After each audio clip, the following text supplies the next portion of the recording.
Il y a un problème, surtout derrière ça, c'est que, ok, bon, tu fais du personal branding, tu es l'image de ta société, ta tête, c'est l'effigie et la mascotte de ta boîte, mais quand c'est le moment de le revendre, j'ai eu l'opportunité du coup de vendre 4000 livres sur cette période-là.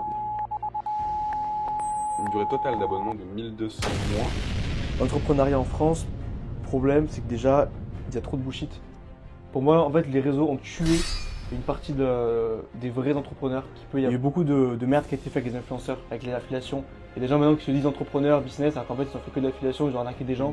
Ouais, la vidéo m'a coûté cher. C'est pas le montant, je m'en fous, elle a coûté 7500 balles. Même s'il y a du bullshit, ça permet vraiment de te montrer et tout le monde a sa chance. Tu vois, après, c'est à toi de maîtriser ton image. Si tu veux trouver ces fraudeurs et puis les faire rembourser les subventions les autres qui sont touchés. Et ça représente une. Enfin, moi, je trouve que ça représente tellement peu d'entreprises. Et ça fait mal, hein, malheureusement, mais bon. Et tu pourras décrire tous les abonnements que tu as aussi. Beaucoup, que ce soit pour le montage vidéo, pour les outils IA, pour Photoshop et compagnie. Et même tout le matériel, hein. C'est très cher. Très cher. Enfin bon.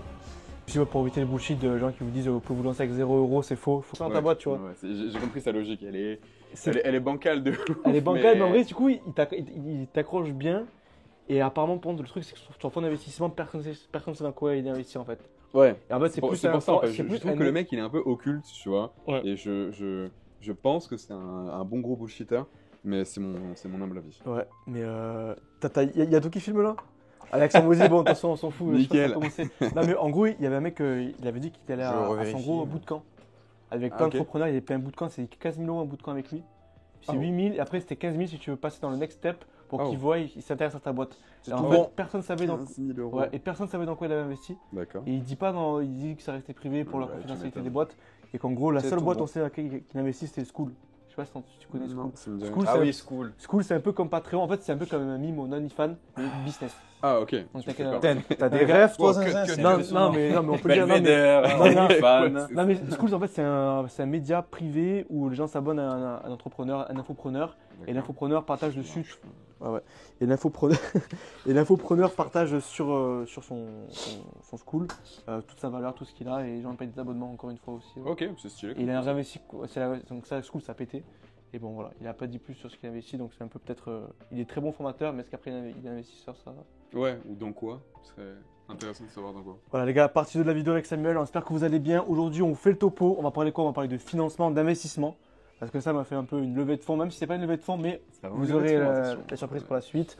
On pourra vous parler avec Enzo un peu aussi de tout l'investissement total d'un setup pour du montage vidéo, pour des podcasts. Hein, parce que la vidéo ça coûte cher, je pense. Je sais pas si tu as un petit mot à dire dessus. Ah bah oui, ça fait mal, hein, malheureusement, mais bon.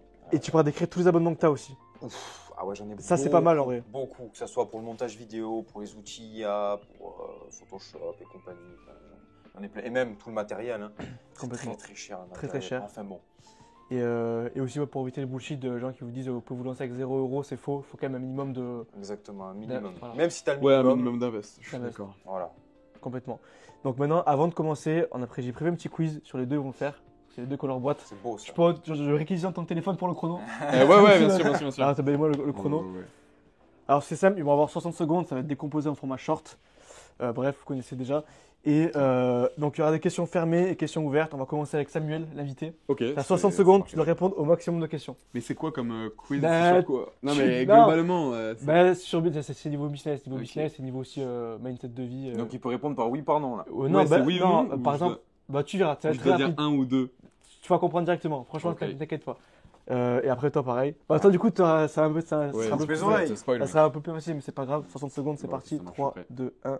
Argent ou pouvoir? Argent. Travailler en équipe ou en solo? Équipe. Réseau ou événement en présentiel? Réseau. Être respecté ou être aimé? Respecter. Prendre des risques ou plutôt la sécurité? Risque. Créativité ou discipline? Créativité. Lecture ou podcast? Podcast. Investir dans l'IMO ou dans la tech? IMO. Sur une routine improvisée ou au jour le jour? Routine improvisée. Entreprendre tôt ou après avoir acquis l'expérience? Tôt. Quel est ton plus grand échec? Passe. Quelle est ta plus grande réussite jusqu'à présent? Bookiebox. Si tu pouvais donner un conseil au toi quand tu avais 18 ans? Fonce. Quelle est la plus grande leçon que tu as apprise en business? L'anticipation. Qu'est-ce qui te motive à te lever chaque matin? Gagner de l'argent. Quel est le meilleur investissement que tu aies fait en temps, argent ou en relation? Installer Notion. Ok. Quelle compétence considères-tu comme indispensable pour réussir? La créativité et la discipline. Ok. Il a répondu à beaucoup de questions. Hein. C'est vrai? Ouais. Franchement. Bon, Mais 1 minute Il 3. y en a, franchement, j'ai paniqué. C'est pas exactement ce que je voulais dire. Genre, je pense pas que à l'argent. Je savais que t'allais dire ça. Non, ça va. J'avoue que c'est assez central, genre, pour faire un business, il faut quand même penser renta. Complètement. Mais il n'y a pas que ça, je tiens à le préciser. Voilà, vous Belle connaissez précision. un peu plus Belle Samuel. précision. Maintenant, à toi, Enzo, à immersion. Allez, à immersion. Alors, il est en Est-ce que tout, je fais le- il est ouais, tu fais le Je fais le chrono. timer. Ah, mais moi, C'est combien de temps qu'il faut? C'est 1 minute. Une minute. Je t'ai laissé la question des dernières, c'est pour ça que Ok. ça fait 1 minute 3, mais ça compte. Donc, tu me dis, tu lances le go et je commence. Je te fais le top. Top! Argent ou pouvoir? Pouvoir. Travailler en équipe ou en solo? En solo. Réseau ou événement en présentiel? Présentiel. Être respecté ou aimé? Ou être aimé? Respecté. Prendre des risques ou préférer la sécurité? Risque. Créativité ou discipline? Créativité. Lecture ou podcast? Podcast. Investir au niveau ou dans la tech? Dans la tech. Routine au jour le jour ou improviser? Improviser. Entreprendre tôt ou après avoir de l'expérience? Entreprendre trop pour avoir de l'expérience. Quel est ton plus grand échec? Ouf. Passe. Quelle est ta plus grande réussite jusqu'à présent? À immersion. Si tu peux donner un seul conseil au toi de quand tu avais 18 ans, Pareil, fonce, n'hésite pas. Surtout n'hésite pas. Quel- Va à l'église. quelle est la plus grande leçon que tu as apprise en business?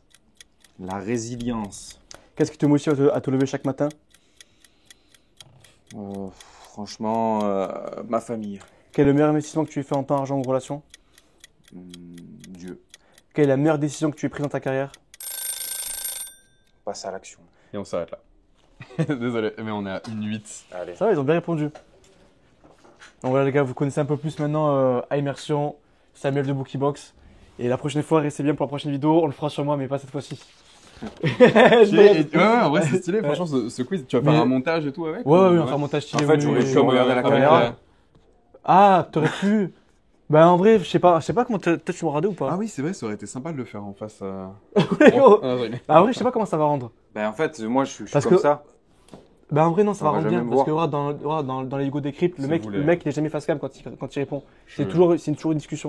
Et toi t'as le plan comme ça, t'as le plan comme ça, et t'as le plan comme ça en général. Donc non, ça Ok, va vas-y, rendre bien. Ouais, je te Et fais ouais, confiance. et encore il y a plein de questions qu'on n'a pas dit. Ouais, il y Par avait exemple, pas d'offre. combien d'heures tu travailles par jour? Ah ouais. Franchement, il est assez sympa ce petit questionnaire. Je veux dire, comme tous les entrepreneurs, Et ce que je j'aime, travaille 24 heures sur 24, c'est jours sur c'est sept. ça. Je ne m'arrête Ouais. jamais. Douche froide, lever à 5h du matin, coucher à- Non, c'est faux, c'est faux. Ouais. Non, mais ce qu'on va faire, je vais l'envoyer à tous les deux, je l'enverrai moi-même, vous y répondrez.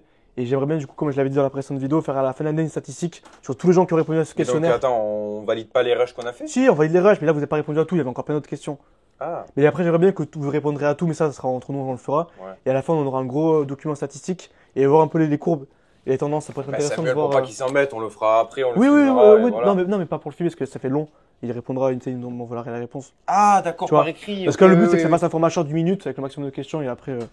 Donc voilà. Donc maintenant, les Je gars, suis. on va parler d'e-com, business en ligne, business physique, un peu la différence. Pourquoi l'e-commerce, sachant que tu as un business physique? Bonne question. Tu t'attaques direct. Alors, bonne question. Moi, je trouve que le e-commerce, c'est plutôt un secteur sur lequel je suis plus à l'aise, vu que je suis un enfant des années 2000. Donc, c'est qu'on a plutôt toujours grandi avec la technologie ou en commandant sur Internet, etc. Je trouve que le business en physique, donc avoir une boutique ou autre, c'est quand même plus dangereux en termes d'investissement. Tu vois, si tu dois investir dans une boutique, dans un stock en physique, des employés, etc.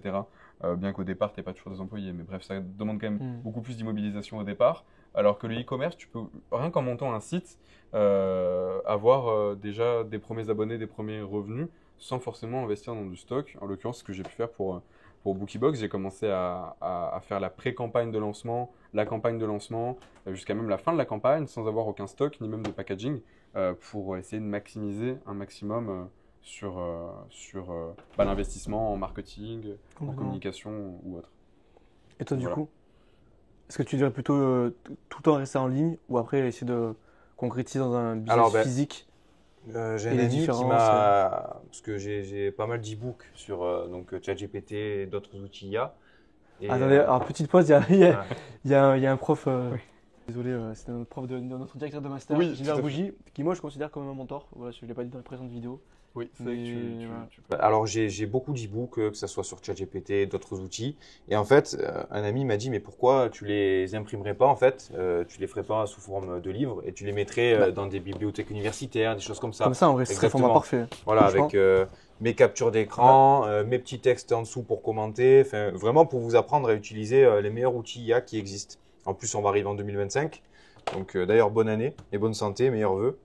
Ouais. Voilà, donc clairement, oui, ça me tâterait, surtout que j'imagine parfois mon petit magasin avec la devanture à immersion, tu rentres dedans, c'est rose néon, c'est noir, c'est futuriste.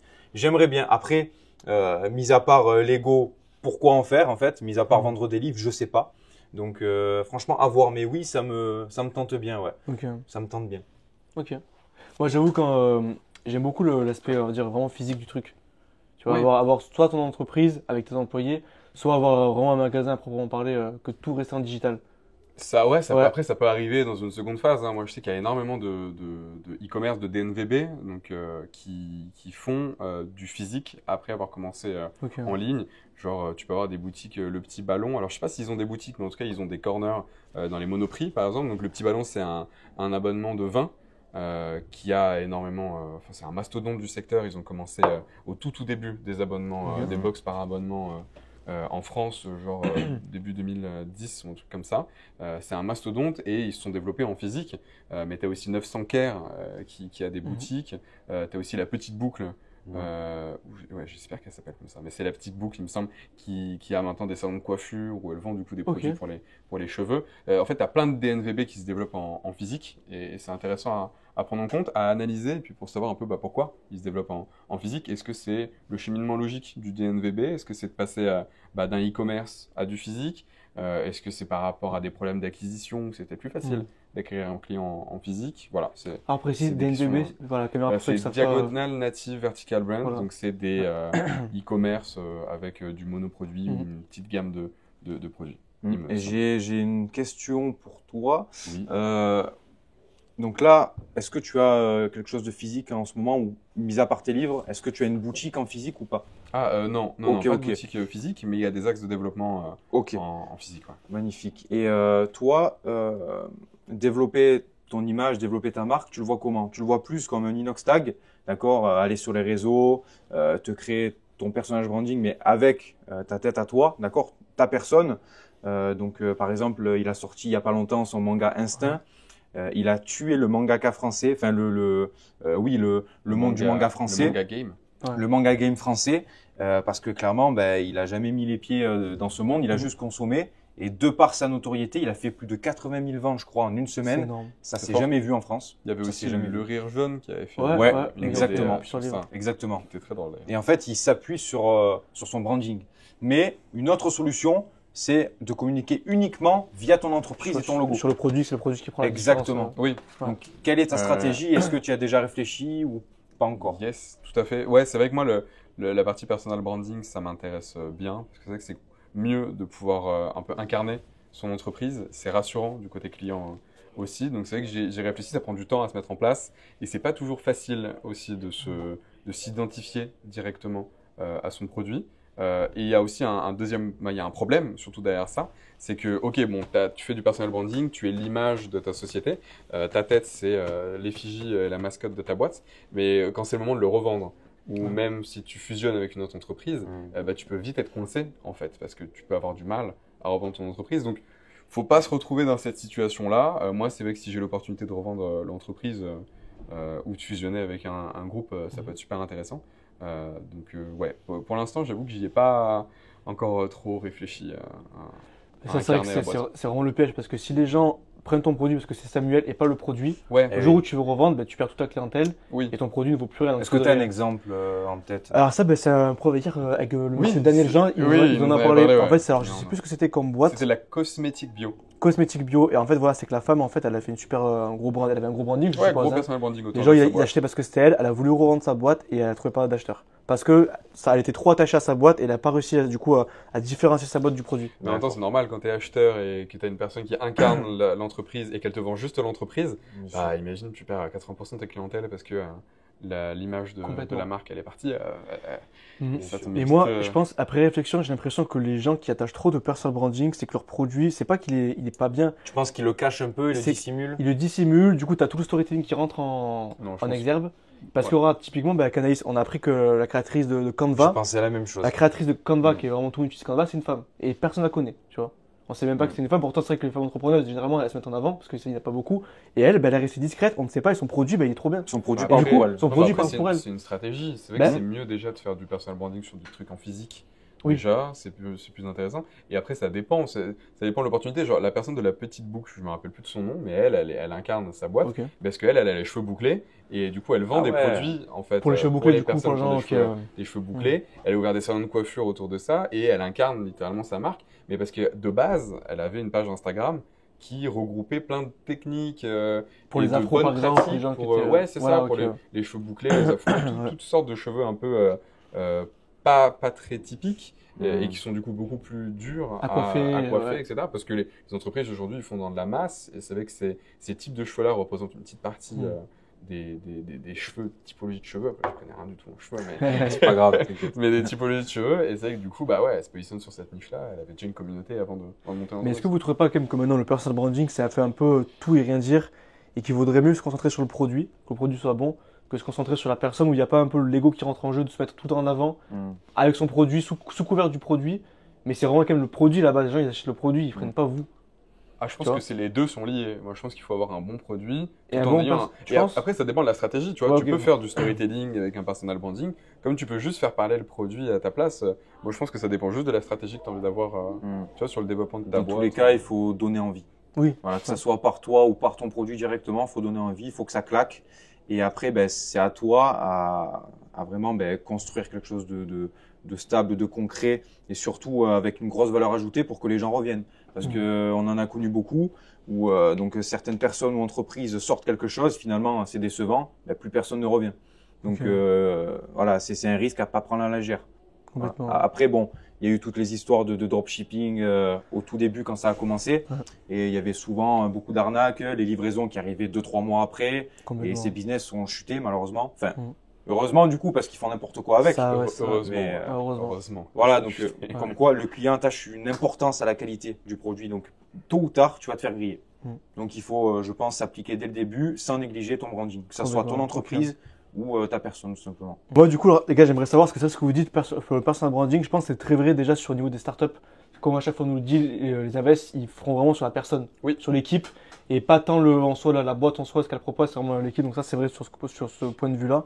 Et vous, au niveau ensuite de l'investissement, par exemple, toi, donc, tu as fait une campagne Ulule, Oui. qui s'est très bien passé. Ouais, super bien. Est-ce que Ouais, tu je suis peux nous en très dire un petit peu plus comment ça fonctionne, ce que tu as réussi à récolter, pourquoi et l'avantage d'avoir fait ça Ouais. pour délivrer ton produit? Bien sûr.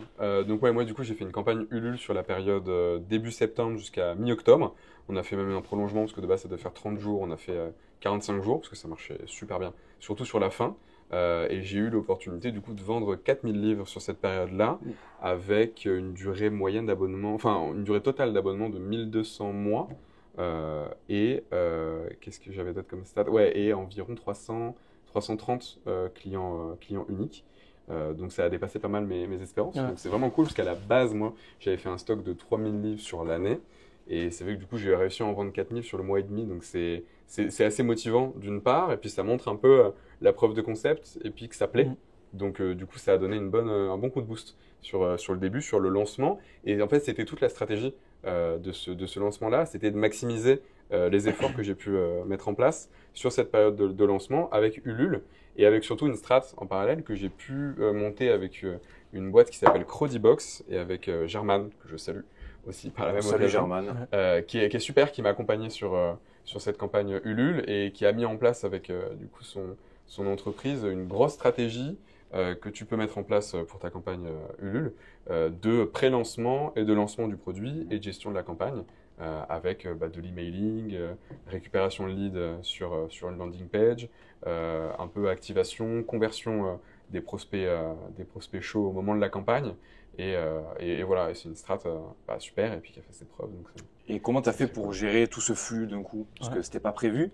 yes, c'était un peu sport là sur la fin d'année parce que du coup j'ai dû trouver des nouveaux fournisseurs, j'ai dû imprimer plus de packaging, dû un peu faire des trucs plus rapidement, en tout cas que j'avais pas forcément prévu dès le départ. Donc ouais, pas mal de flexibilité et puis beaucoup de boulot pour régler tout ça. Alors pour que les gens comprennent bien, une compagnie Lulu, ce qui est assez smart, vraiment c'est incroyable, c'est qu'en fait, les gens ils t'ont financé, tu leur as montré le produit, Ouais, qu'est-ce qu'ils allaient avoir, ouais, ils ont envoyé l'argent avec la prévente, exactement. ce qui a permis du coup de faire zéro stock en amont, donc pas de perte d'argent tout simplement, Exactement. et du coup de délivrer juste la prévente, donc c'est tout du sur mesure. Ouais. C'était pas un pré-stock que tu as fait, tu as dû acheter et en espérant que les gens, le stock allait partir. C'est l'argent de la prévente qui t'a permis de faire le stock et ensuite d'envoyer au client. Ouais, exactement. Ça, c'est assez fort, je trouve, en termes fait, de strat. Ouais, tout Ouais. à fait. La strat, c'est vraiment de la prévente. Donc, ce qui est pratique avec Ulule, c'est que les personnes qui adhèrent sur Ulule, ils sont habitués à recevoir leurs produits 1 mois, 2 mois après. Donc, toi, ça te laisse le temps de pouvoir récupérer du stock. Et en fait, moi, le but de la strat, c'était de maximiser l'investissement que j'avais de départ sur du marketing, de la communication, sur la création d'une vidéo Ulule voilà, parce que c'est central. Tu es obligé de faire une vidéo qui claque pour avoir un support de com qui montre bien le concept et qui est surtout bien clean. Et du coup, ouais, ça permet un peu d'utiliser le budget sur du market et de la com pour maximiser la campagne Ulule. Et ensuite, à partir du moment où tu as récupéré tous ces clients-là, là, tu constitues ton stock. Et le but aussi de faire le stock dans un second temps, c'est aussi de connaître tes clients avant de stocker. Donc, par exemple, moi, j'ai des typologies de livres qui sont pour les 3-5 ans, les 6-8 ans et les 9-12 ans. Sauf que avant la campagne, je savais pas combien de livres j'avais besoin et combien de livres pour chaque catégorie j'avais besoin. Donc en fait, le fait d'avoir eu ces clients avant de faire le stock, ça permet de constituer un stock bien plus finement, d'éviter les pertes et surtout d'allouer les ressources au bon moment. Et ce qui est fou, c'est que les gens, ils t'ont fait confiance alors que tu n'avais encore jamais rien vendu dans Ouais. cette Bookiebox. Ouais. Et ça, je trouve ça assez incroyable quand même. Donc, tu as dû vraiment axer communication. Ouais. Et ça, ouais, je trouve ça assez fou quand même. Bah grave, Euh, fallait rassurer les clients Mais d'une c'est ça. part, avoir un aspect un peu storytelling en Ouais. mettant du coup une image sur le produit. Mhm. Donc moi je me suis montré moi et un petit storytelling autour voilà de ma mère qui m'a fait aimer la lecture quand j'étais petit. Donc vraiment incarner le concept et ensuite bah ouais avoir une page Ulule clean, une vidéo qui donne envie bien pro et qui permet un peu de donner confiance dans le produit et ensuite bah acquisition à balle sur Meta. C'est incroyable ça quand même. D'ailleurs, la vidéo, on l'a mise dans la première partie. On remettra un petit extrait dans Et celle-ci on remet aussi. un petit extrait. Imaginez un monde où chaque mois, vos enfants vivraient une aventure extraordinaire. Et encore une nouvelle aventure, j'espère arriver au trésor cette fois. Un monde surprenant, enrichissant et éducatif. Mission contrôle, ici commandant Alice, je suis prête à décoller vers la Lune. Un monde de partage, d'évasion et d'imagination. C'est sûr, je vais résoudre cette énigme en un rien de temps. Un monde fun pour les enfants, pratique pour les parents et écolo pour notre planète. Imaginez ce monde où la lecture serait une expérience fascinante pour votre enfant, loin des écrans, sans passer des heures à chercher le livre idéal, tout en ayant un impact écologique positif. C'est en rêvant de ce monde-là que j'ai créé Bookiebox. Je m'appelle Samuel et je veux faire de la lecture un voyage inoubliable pour vos enfants. Notre mission ? Encourager la lecture dès le plus jeune âge pour qu'elle devienne une habitude et un plaisir par la suite. Bookiebox, c'est un abonnement sur mesure qui... Extrait, parce que tu me l'as montré. Ouais, mais c'est très, vrai. très Ça, c'est un vrai investissement la vidéo. Ouais, C'est- la vidéo m'a coûté cher. Ouais. Ça fait bizarre Montant d'investir secret. autant. Ouais, bah, non, je peux dire le montant, hein, je m'en fous. Elle m'a coûté 7500 balles, Ça, sans c'est- compter, c'est sans compter le reste, donc les accessoires. Bon, heureusement, j'ai tourné chez mes parents, donc on a déjà D'accord. le lieu, donc pas besoin de louer le lieu. Bah, déjà, le lieu, Mais, vous allez le voir, hein. ouais. Magnifique. Top, ouais. C'est très reposant. Ouais, c'est ouais, exactement c'est- dans ton univers. Dans la hein, DA, c'est- dans la DA du grave. truc. J'ai été très content que mes parents déménagent dans ce genre de maison-là, donc Ah bah oui, ça ça a aide. servi à faire un super cadre. Et ensuite, ouais, moi j'ai dû faire venir une maquilleuse pour maquiller du coup les personnes de ce tournage-là. Voilà, c'était Le scénario, un gros le tout, en fait, le investissement. script. Ouais, le scénar, le script, tout, les produits du coup qu'on a dû mettre en avant, les accessoires, les costumes pour les enfants. Ouais, ça a coûté au final un peu plus que le montant que je vous ai annoncé. Ce qui est mais bien, c'est Ce qui est rentable. bien du coup avec ta vidéo, c'est que je pense que tu vas pas faire de virage à 180 degrés avant un bon moment avec ton entreprise. Moi, Ouais. par exemple, j'ai créé ma vidéo avec Bertrand. Ouais. Ça nous a pris beaucoup de temps. Bon, c'est beaucoup moins coûteux que ta vidéo quand même, parce qu'on n'avait pas de vraies caméras, etc. Mais quand même. Et clairement, moi, je dois retourner ma vidéo tous les à peu près 2 mois parce que l'IA évolue tellement vite que je suis obligé à chaque fois de la retourner, Être à jour. d'actualiser ma formation. C'est infernal. Toi, ce qui est bien, c'est que tu as un produit, il est fini. Tu as juste à concentrer ton énergie sur délivrer les clients, ce qu'ils soient satisfaits, et c'est tout. Tout à fait. C'est vrai que le but aussi de cette vidéo-là, c'est qu'elle soit évolutive. Donc moi, j'ai fait une vidéo de 3 minutes 30, il me semble. Et en fait, j'ai demandé qu'on me livre aussi du coup la vidéo et puis des plans séquences qui me permettent de faire après des ads sur Meta, des shorts pour Insta, de pouvoir en fait, l'utiliser sur tous les canaux possibles pour rentabiliser au max. Tu l'as pas encore Non, trouvé. je l'ai pas encore trouvé. Ok, c'est vrai, j'ai pas Tout vu. est prêt, tout est... Ouais, tout est prêt. Et ouais, le but, c'était vraiment de maximiser cet investissement-là pour un maximum de canaux différents. Ouais. Ça, c'est fort. Et vous, du coup, pour tous les deux, toi, donc toi, c'était le plus gros invest. Au début, c'était le marketing. Concrètement, c'est la vidéo. Ouais, moi, full marketcom. Ouais, moi, je pense que moi, c'était mon. Ok. Et toi, ton plus gros investissement, c'est la com aussi. En vrai, c'est le marketing. Hein. Ouais, en vrai, de vrai. Beaucoup la com, parce que j'avais engagé des freelances, 600 € pour le site, 400 € pour une formation. C'était quoi d'autre? C'était 500 € pour autre chose, peut-être 120 € pour illustrer mes produits sous forme de petit packaging pour vendre ma formation. Et quand on additionne tout ça, ça fait très cher. Mon Mac qui m'a coûté très cher, les micros aussi. D'ailleurs, vous allez voir le petit. Juste là. Exactement. Yes. Ce micro, enfin les 4 micros, et aussi ce qu'on a pris avec Bertrand, que vous verrez dans le prochain, dans le prochain podcast. Ouais. Je pense qu'il va sortir après. Ouais. Où on a donc aménagé tout un nouveau studio avec des micros, des bras. Ça a coûté très cher. Enfin bref. Yes. Il m'a montré, ça claque. Ouais, merci. De voir, donc on y met de la qualité pour vous régaler. Voilà, parce que vous avez commencé avec nous. Vous nous voyez avec des lumières bien blanches. Voilà, avec des micros pas terribles. Là, petit à petit, on évolue. Donc ça fait plaisir. Voilà. Et c'est aussi vraiment une vraie chose. Écoutez pas quand on vous dit vous pouvez vous lancer avec rien. Non, la vie ça coûte de l'argent. Quand vous voulez vous lancer, que ce soit un projet, de la vidéo, dès que vous voulez faire de la qualité, il faudra mettre de l'argent. Je pense que même toi au début, si tu as fait de la qualité, tu as dû investir. Et vous ne pourrez pas avoir de l'argent si vous ne donnez pas. C'est vraiment, je pense que la vie ça marche comme ça. C'est donner, vous pourrez recevoir un retour. Exactement. Si vous ne recevez pas tout de suite, vous aurez un jour ou l'autre. Mais si vous faites de la qualité, vous investissez à un moment donné, si vous suivez le bon process, vous aurez des retours, que ce soit en termes de vues, de notoriété, en termes d'argent. Mais à un moment donné, il faut être prêt à mettre la main au portefeuille, comme on dit. Ouais. Parce que rien que la vidéo, vous voulez filmer avec un iPhone. Un iPhone, maintenant, c'est plus de 1000 €. Il vous faut après un Mac, logiciel de montage.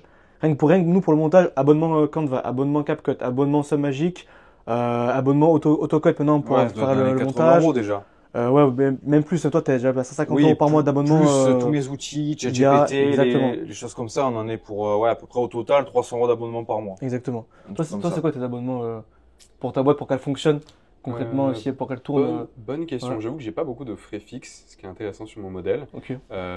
J'ai des frais bancaires, mes comptes pro en gros. Ensuite, les Canva, les Adobe et compagnie qui me coûtent. Oui, aussi j'ai des logiciels d'affiliation aussi qui me coûtent en frais fixes. C'est-à-dire l'affiliation, c'est un système qui permet de traquer les clics entre un annonceur et un éditeur. Où en gros, moi par exemple, j'annonce sur le site Femina, par exemple, donc ils mettent en avant sur des articles et il y a des liens cliquables à mon site. Et moi, ce logiciel permet de traquer le lien entre le site Femina et mon site. Et s'il y a conversion sur mon site, et là, je dois rémunérer Femina et du coup tout ce tracking là ça se fait sur une plateforme et qu'il faut payer tous les mois. Et tu peux voir aussi quel endroit le mieux marché, le mieux converti. Exactement. Et donc du coup mieux accès ta com sur Femina ou sur un autre média. Ouais, c'est ça. Si Femina ça marche bien, je leur dis ok cool, on peut partir sur d'autres articles parce que ça convertit bien sur ce mot clé là, ça peut convertir aussi bien sur cet autre mot clé là et ouais, ça aussi ça coûte. Et au niveau de la délégation, comment vous gérez tous les deux? Déléguer, parce que là, du coup, Bookiebox, ça a vraiment grossi plus que prévu. Tu passais par un entrepôt qui gérait avec Emmaüs aussi pour l'aspect des livres, qui te les envoyait ou tu allais prochainement le faire. Toi aussi, tu délègues beaucoup avec, pour la création de contenu sur ce que tu dois faire. Comment, à un moment donné, vous arrivez à alléguer vos ressources avec tel ou tel personnage qui va vous aider à faire ça et pourquoi? Et comment vous dispatchez toutes vos ressources et vous déléguez en ayant toujours une mainmise sur ce que vous voulez faire? Je vous laisse répondre. Je t'en prie. Merci Sam. Très simple, je vais essayer d'être court et concis. On va dire que quand je délègue, soit j'ai pas le temps, soit j'ai les bases, mais je peux pas pousser plus loin. Voilà, donc parce que par exemple les miniatures, un gars qui est très expérimenté, qui connaît Photoshop par cœur, il va te faire une miniature en 1 heure à peu près, ou même voire moins.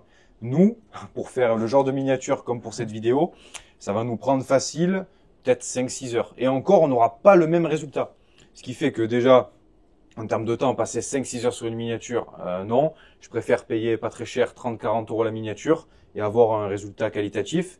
Et après, pareil, j'ai pas le temps de me former. Donc, je préfère m'axer, comme tu disais tout à l'heure, sur des choses qui te rapportent vraiment. La miniature, on va dire, c'est un détail, mais c'est important. Ouais, je suis Tu d'accord. vois, C'est donc, comme les réseaux sociaux. Exactement. C'est hyper important. Moi, je Sans trouve ça, que- malheureusement, vas-y, pardon. Ouais, je trouve que la miniature de la vidéo, en l'occurrence les dernières que vous avez faites, elles sont Avec vraiment Anaïs, cool. Ouais, franchement, elles sont vraiment cool et ça met en valeur le travail. Et puis c'est vrai que c'est dommage d'avoir une bonne qualité de vidéo si vous n'avez pas une belle miniature, C'est ça. vice versa. Donc c'est vrai que du coup, ouais, c'est C'est une intéressant. belle facette de d'investir là-dedans, magasin, c'est exactement On la peut le même dire, chose. celui qui fait les miniatures, c'est celui qui fait les miniatures d'Oussama Amar.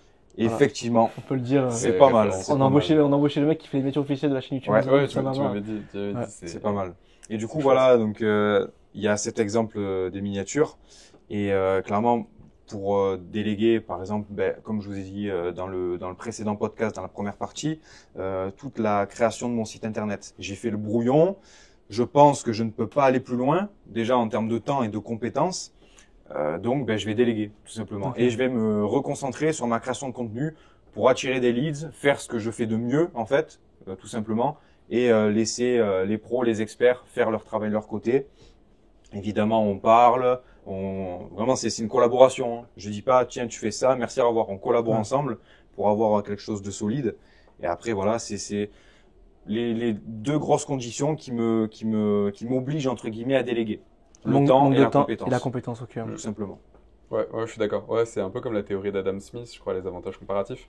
Complètement. Si je dis pas de conneries. hein, Ouais, ça ouais, me rappelle ouais, des ouais, Peut-être cours afficher le de. schéma, je sais Ouais, pas ouais, si on va le trouver, c'est très Ouais, intéressant. ça m'a ouais. drop comme ça m'a rappelé des cours de Ouais. L1 ou Eh de ben, L2, voilà. je sais plus, l'enfer. comme ça. Mais ouais, c'est clair que vaut mieux déléguer sur des trucs sur lesquels t'es pas forcément compétitif et d'autres où il vaut mieux déléguer. Genre moi la vidéo par exemple, heureusement que je l'ai délégué parce que si je l'avais fait tout seul, ça aurait pas du tout la même gueule et au final on n'aurait pas eu les mêmes résultats. Donc c'est intéressant de déléguer sur ça, mais par exemple sur des trucs aspect marketing où je connais mon produit, etc. Là c'est plus intéressant que je m'en occupe sûr. moi-même. Donc ouais, faut faire l'équilibre entre les deux. Quoi. Entre les deux. Mais en tous les cas, je pense qu'au tout début, il faut se lancer même seul. On n'a pas le choix. Ah ouais, au début départ, tu fais tout malheureusement. seul. Hein, Et c'est au fur et à mesure, quand tu commences un peu à voir ce que tu sais faire de mieux et de moins bien, que le Exactement. projet avance, là, après, on peut Exactement. déléguer. Mais rien que nous, quand on a commencé les podcasts, la première vidéo, on était avec des micro raseurs dégueulasses, pas d'éclairage, on savait pas faire de montage, on avait tout fait tout seul. Voilà. Mais petit à petit, Là, on s'est on a amélioré. passé un Non, mais niveau. Mais dans un an, on sera on encore, aura non, encore mais un c'est autre ça. niveau. Et je pense que c'est ça la qui est beau. perpétuelle C'est ça. amélioration, C'est tout le temps, ça. tout le temps, tout le temps. C'est ça, un cercle vertueux. Et maintenant, on peut commencer à avoir, bon, ça, on le fait moins bien, on peut essayer de déléguer. Maintenant, on maîtrise tel logiciel, on peut prendre un abonnement supplémentaire. Parce qu'aussi, la complexification de prendre des logiciels qui sont censés nous aider, au début, c'est un petit temps de comprendre. Ah bah Comment ouais, ça ouais, fonctionne. c'est clair. Ah Ouais, oui. pour avoir un Des- nouvel outil, ça fait complètement. bizarre au début. Toi, Et- tu mets quoi à peu près la main à la pâte dans quoi? Dans Canva, dans... Ouais, bah Canva, ça va, c'est plutôt Ouais. accessible à tout Les le finances, monde. la comptabilité. Ouais, mais après, selon Ouais, ce que compta tu aussi, fais, en vrai, ouais. je gère aussi en solo. En vrai, franchement, je fais pas mal de trucs Ouais. tout seul. Parce que je suis aussi un bon gros rat. Ah, il faut, non, mais Non, mais les Et économies, les c'est vrai économies, que, comme ça, bah ouais, c'est- ouais, au final, ça sert pas à grand chose de dépenser des thunes dans des trucs que tu peux faire toi-même. Exactement. Et surtout qui ne demandent pas non plus des Mhm. big compétences. Donc c'est vrai que la compta, bon, mon bilan, j'ai quand même un expert comptable qui s'en occupe. Enfin, il y a quand même des trucs que je peux pas forcément faire Ouais. tout seul. Mais ma compta, contrôle de gestion, etc., je peux m'en occuper seul. L'aspect marketing, communication, bah, mis à part sur le lancement de la campagne, où là, bah, j'avais quand même besoin d'aide, on va Mhm. dire, et puis pour avoir un lancement canon, bah, j'ai dû m'entourer. Donc ouais, moi, sur ça, j'ai dû pas mal m'entourer. Sinon, ouais, sur quoi je délègue? Bonne question. Bah ouais, création vidéo. création de pas vidéo, mal. c'est un vrai domaine maintenant. Ouais, et sans doute sur la relation presse, là, dans les prochains La relation prochains quoi? mois. Relation presse, Presse, sur les ok. prochains mois, pour avoir du coup quelques apparitions à droite, à gauche. Je vais faire appel à une RP, normalement. Ça, c'est sympa, ça, quand même. Du coup, maintenant, j'ai envie qu'on parle d'un sujet aussi un peu touchy. Qu'est-ce que vous pensez de l'entrepreneuriat en France, maintenant, l'état de l'entrepreneuriat en France? Ah ouais, c'est vrai, tu l'avais mis dans tes... Ouais. Qu'est-ce que vous en pensez? Alors moi, je fais un petit aperçu. L'entrepreneuriat en France, problème, c'est que déjà, il y a trop de bullshit. Pour moi, en fait, les réseaux ont tué une partie des vrais entrepreneurs qu'il peut y avoir dans le monde en France qu'on ne connaît pas. Et bon, après, est-ce que l'État aide vraiment sur la taxation, sur l'aide des entrepreneurs? Qu'est-ce que vous en pensez? Comment vous voyez l'État entrepreneurial en France? Comment vous le voyez par rapport au marché anglais, au marché américain? Et qu'est-ce que vous pouvez dire par rapport à ça concrètement? Vas-y, vas-y. Ouais. Est-ce que vous avez un petit coup de gueule à faire ou Je fais les infos prenez. Ok. Non. Non, en vrai, moi, je trouve que les réseaux d'entrepreneurs en France, moi, j'aime beaucoup. Dans le sens où il y a pas mal d'entraide, d'une part. Moi, en vrai, j'ai pu lui envoyer des DM sur LinkedIn, même des mecs qui sont passés dans qui veut être mon associé ou quoi, ils m'ont répondu.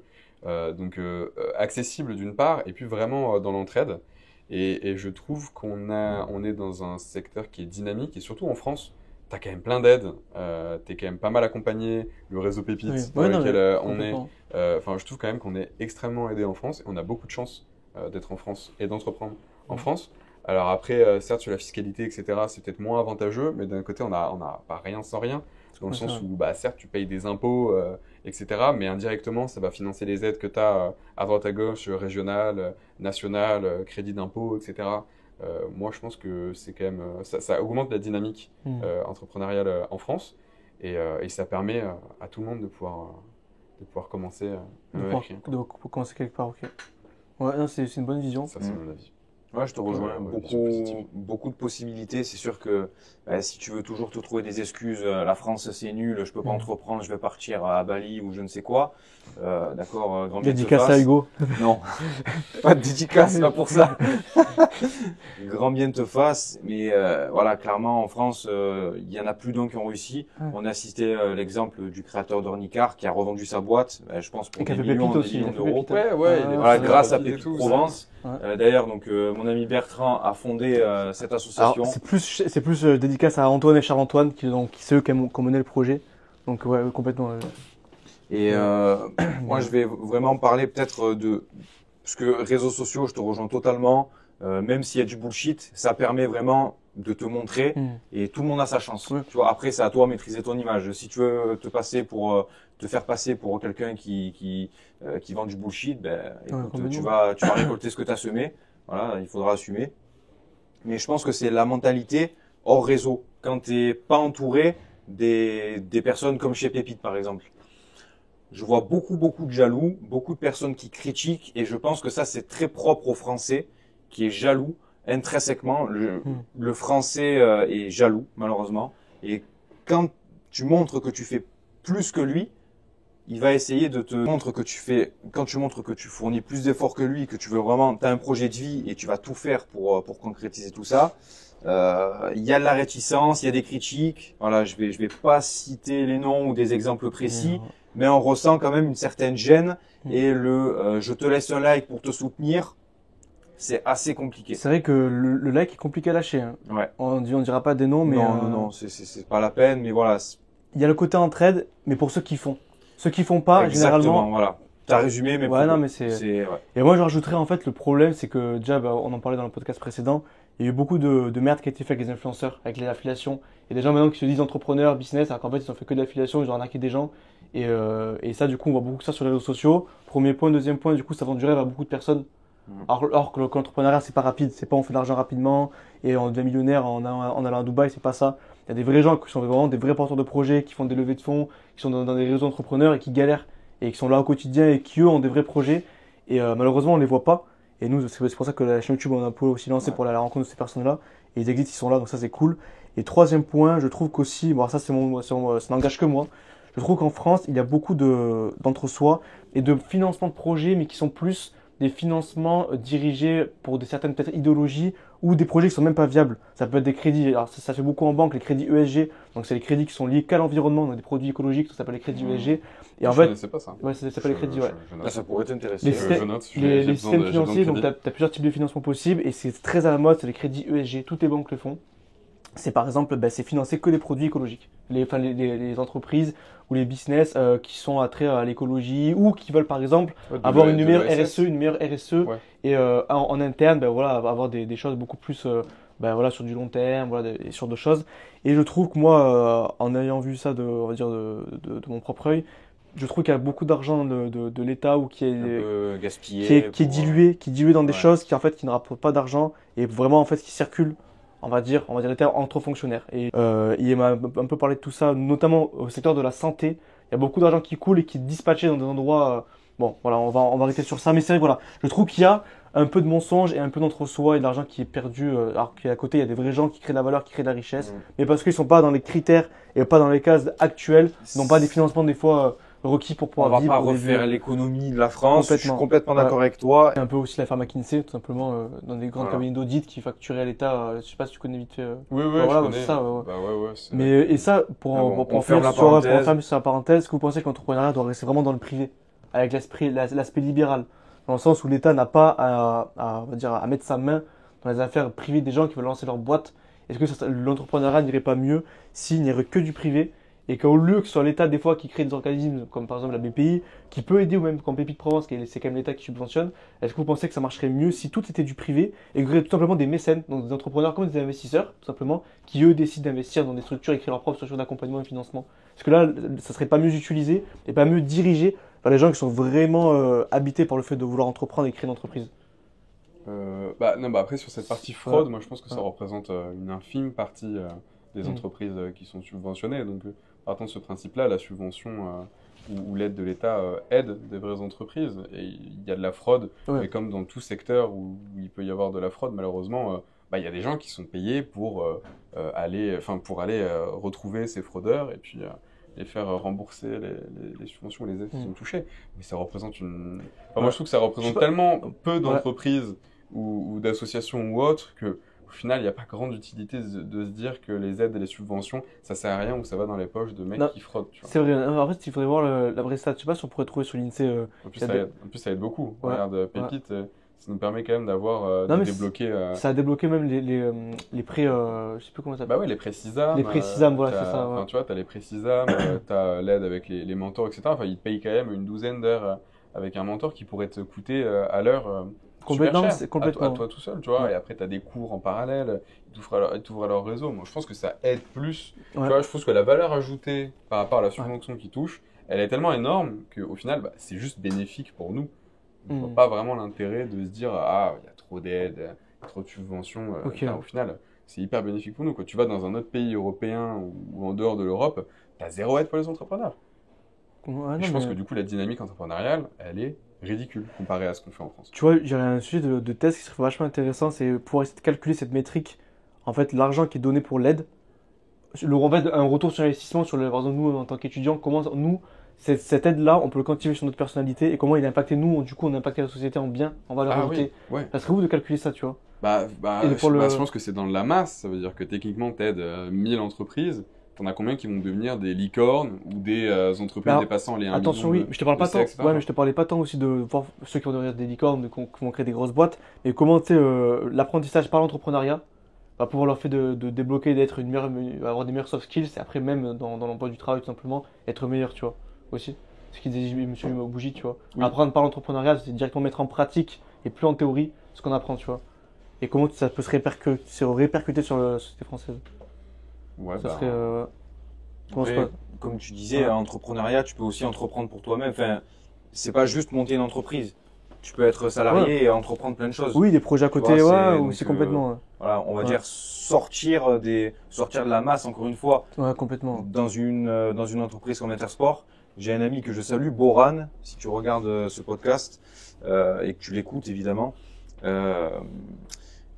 Il part d'un constat très simple. D'accord, les directeurs nous font des briefs à Intersport, mais généraux. D'accord? Donc, ça veut dire que le matin, ils viennent, bravo, le magasin a fait tant, le rayon ci, le rayon ça, mais jamais Enzo, regarde ce que tu as fait, bravo. Jamais individuel. Et Boran, il me disait, ça m'a beaucoup inspiré. Il me disait, arrête de vouloir avoir tout le temps des retours pour toi. Voilà, arrête d'être égocentrique. Évidemment, il me l'a pas dit comme ça. Mais arrête de penser comme ça et dis-toi que tout simplement, tu n'apportes pas assez de valeur à l'entreprise pour qu'ils te considèrent en fait. Okay. Donc, tu vas travailler pour leur montrer que tu peux changer des choses dans le rayon et te faire remarquer en fait. Et être force de proposition, ça c'est ces mots. Être force de proposition. Il y en a beaucoup malheureusement qui sont dans le je reste tranquille, pépère et je force pas. Mais si tu es force de proposition, un jour ou l'autre ça va payer. Et cette phrase m'a beaucoup inspiré. Et depuis, dès que je me dis, ça c'est, j'ai pas de chance ou autre, non, sois force de proposition. Propose quelque chose pour changer la tendance. Que ça soit pour toi ou pour l'entreprise. Ouais, force de proposition. Ouais. Moi, ça, je suis d'accord. Alors, c'est quoi ta force de proposition? Donc, quoi C'est Bookiebox. Là, les C'est la gars, force. concrètement, dans 5 ou 10 ans, tu te vois où? Bookiebox, comment tu vois ton industrie du livre à l'ère du digital et tu te vois où dans 5 ou 10 ans? C'est un peu compliqué d'estimer ça sur 5 ou 10 ans. Moi, ce que j'aimerais être dans 5 ou 10 ans, c'est d'être un acteur. C'est d'être un acteur principal dans la littérature, dans la jeunesse, avec du coup une proposition de valeur, donc avec Bookiebox, mais du coup avec un large panel de produits. En l'occurrence, du coup, avec des abonnements pour les enfants, mais on peut faire aussi des abonnements de BD, de manga. On peut faire aussi des abonnements pour les adultes aussi, puisqu'il y a déjà d'autres acteurs sur le secteur-là, mais du coup avec des romans, avec voilà, une proposition de valeur aussi pour les adultes, pour les parents. Et puis essayer aussi d'étendre l'influence de Bookiebox avec d'autres manières de toucher les enfants, donc de faire des lectures dans les bibliothèques, de faire des événements qui puissent permettre de promouvoir Bookiebox, mais plus largement la lecture et la culture pour les enfants. Et ouais, ça c'est ce que je vois pour l'avenir de cette entreprise. La revente ou pas la revente? Si j'ai l'opportunité, oui. Après, ça dépend à qui, sous quelles conditions. Ouais. Et voilà, mais non, je m'avance pas Est-ce du que tout. tu vends une partie de toi-même?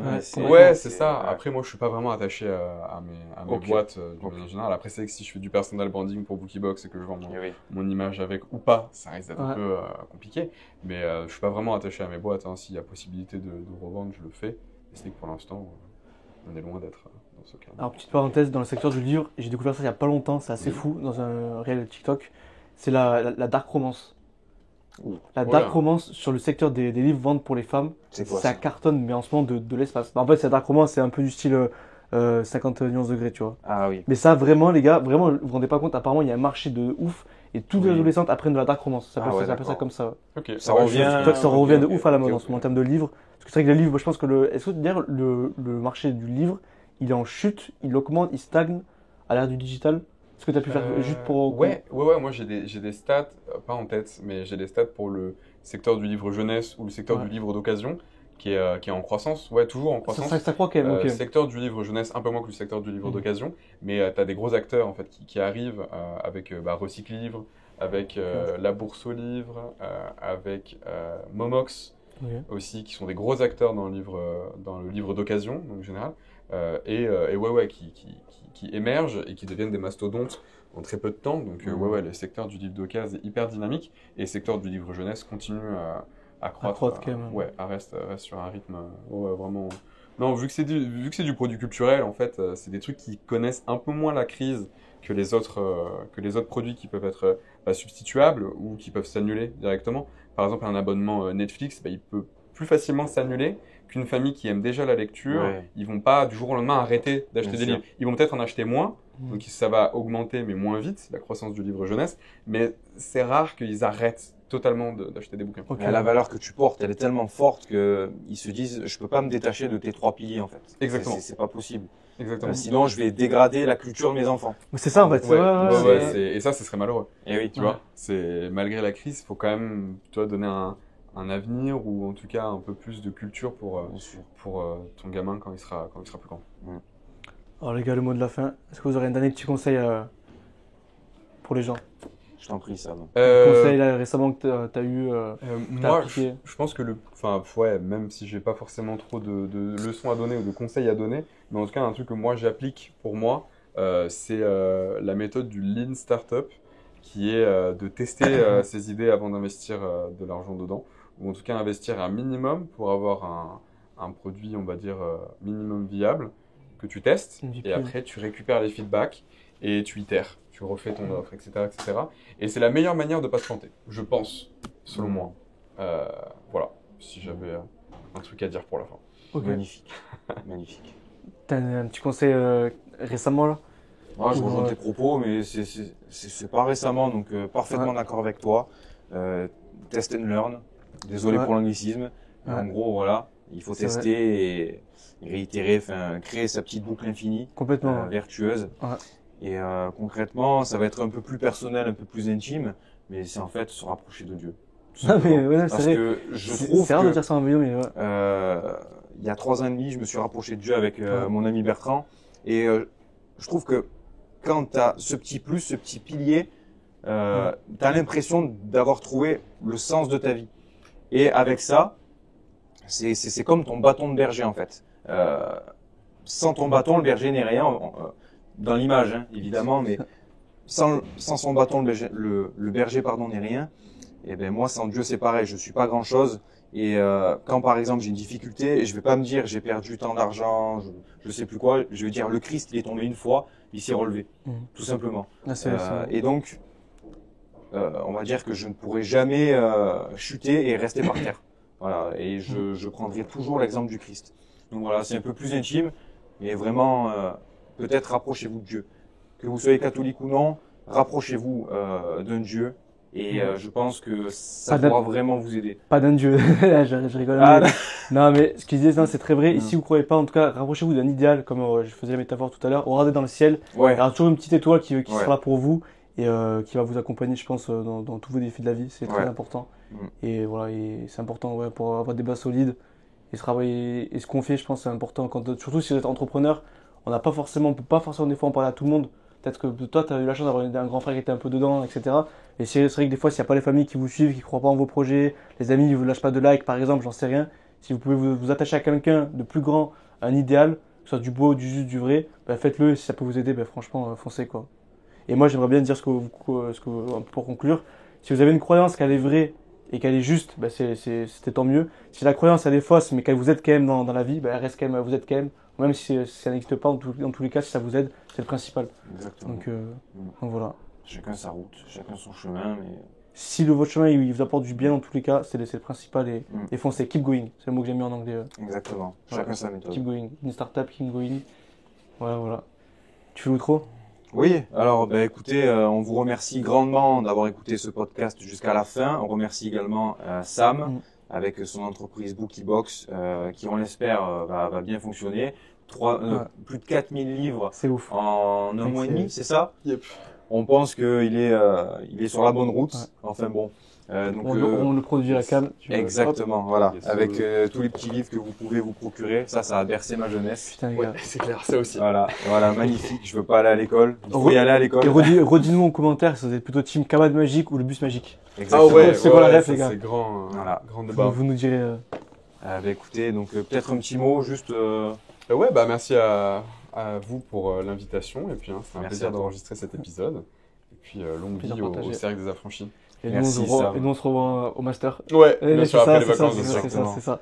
Et alors, je sais pas ce que ça sortira, mais je pense que nous, notre vidéo, tous les deux, vous verrez le prochain setup. Nouveau setup. On évolue petit à petit. N'oubliez pas de vous abonner, la cloche, commentaire, allez voir tous les réseaux sociaux. On vous met tous les sites internet, les logiciels qu'on utilise, qu'ils utilisent au quotidien en tant qu'entrepreneur. On vous met tout dans la description. Likez, abonnez-vous encore une fois, partagez, c'est important. N'oubliez pas, ici, au sein du Cercle des Affranchis, nagez à contre-courant toujours. Ciao tout le monde. Allez, ciao.